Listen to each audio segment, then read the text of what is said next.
vaut la peine de déposer sa candidature pour la soirée reconnaissance? En fait, la raison est simple, c'est que le simple fait de déposer une candidature va apporter une certaine forme de visibilité.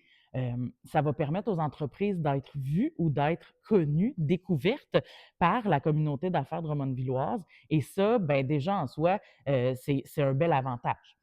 L'autre raison, c'est simple, c'est que quand une entreprise va soumettre sa candidature à la soirée reconnaissance, ça va générer chez les membres de l'équipe de cette entreprise, pardon, ça va générer une espèce de sentiment de fierté, un sentiment d'appartenance hyper fort qui est difficile de reproduire autrement.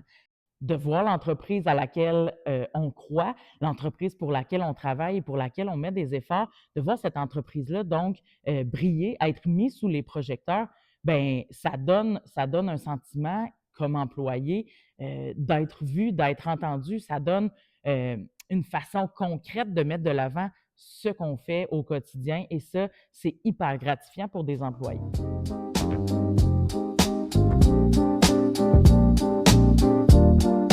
Bon, au fil de nos discussions avec les membres, ça arrive régulièrement qu'on va se faire dire: «Ben, je suis pas rendu là encore, je suis pas assez gros, mon entreprise n'est pas assez solide encore» ou «Je suis un travailleur autonome, j'ai rien de spécial, tu sais, j'ai pas de gros projets ou j'ai pas de gros chiffres d'affaires».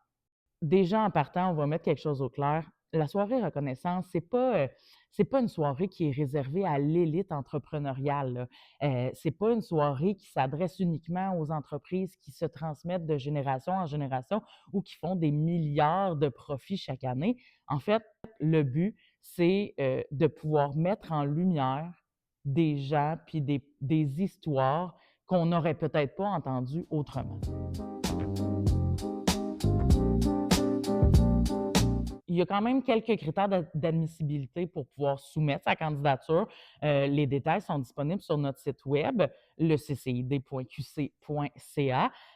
Par contre, grosso modo, ce qui est important, c'est que le travailleur autonome, l'entreprise ou l'organisme soit en activité depuis au moins 3 ans. Donc ça, c'est les critères de base. Ensuite de ça, il y a différentes catégories, donc il faut s'assurer de soumettre sa candidature dans la catégorie appropriée. On parle d'une catégorie commerce, une catégorie service. Il y a 2 catégories industrie, donc 49 employés et moins et 50 employés et plus. Et finalement, 2 catégories leadership, donc leadership masculin, leadership féminin. Ce qui est le fun avec les catégories leadership, c'est qu'elles ne s'adressent pas uniquement aux gestionnaires d'entreprise, donc aux dirigeants ou aux directeurs. En fait, ces catégories-là peuvent parfaitement s'appliquer à des employés de tous les secteurs d'activité qui démontrent du leadership au quotidien, qui font une différence au sein d'une équipe de travail. Si une personne se pose encore la question, est-ce que ça vaut la peine de soumettre sa candidature pour la soirée reconnaissance? La réponse, c'est oui. La bonne nouvelle, c'est que l'équipe de la CCID n'est aucunement impliquée dans le processus de sélection des entreprises, ni dans le jury lors de la soirée reconnaissance. C'est donc dire que si quelqu'un a besoin d'aide pour compléter son dossier de candidature, ils peuvent faire appel à nous, à la CCID, soit par un petit coup de fil, soit en envoyant un courriel, et on peut littéralement les accompagner pendant tout le processus de préparation de leur dossier de candidature. Bref, on va attendre de leurs nouvelles, on espère pouvoir les aider bientôt et on espère recevoir des candidatures en grande quantité.